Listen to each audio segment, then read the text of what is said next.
ఇప్పుడు ఇంట్లో అందరం ఉంటామే, ఒకరికి మంచిగా ఉంటుంది, ఒకరికి చెడ్డగా ఉంటుంది. ఈ 5 ఏళ్ళు ఉన్నాయి, 5 ఏళ్ళు ఒక్క తీరు లేవు. ఇప్పుడు ఇంకో ఏళ్ళు పెద్దగా చేసుకోలేము మనం.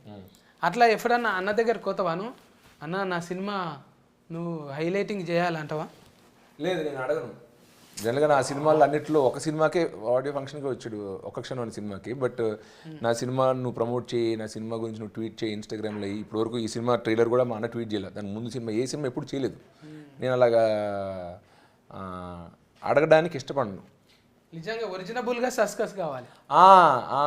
జనాలు చెప్పిండ్రని కాదు, ఇంకొకరు ఫర్మోటింగ్ చేసిండ్రను. అలాగా నాకు హిందీలో ఒక మ్యూజిక్ వీడియో చేశా.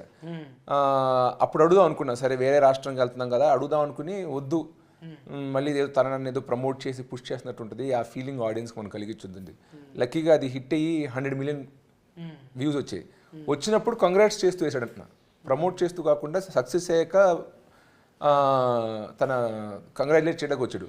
పోయిన సినిమా ఊర్వశి రాక్షసులో కూడా ప్రమోట్ చేయడానికి ఆయన పిలవాల, ప్రీ రిలీజ్ ఫంక్షన్ కానీ ఇంటర్వ్యూస్ కానీ.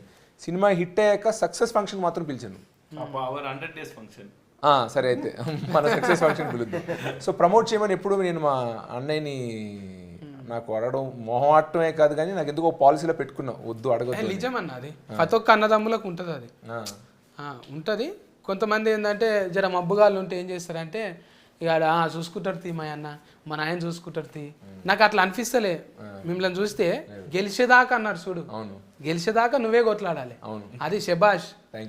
ఒకరు ఉన్నారని మబ్బుగా తిని ఫండుడు కాదు, గెలిచేదాకా కొట్లాడదాం, హీట్ అయ్యేదాకా తీస్తూనే ఉందాం.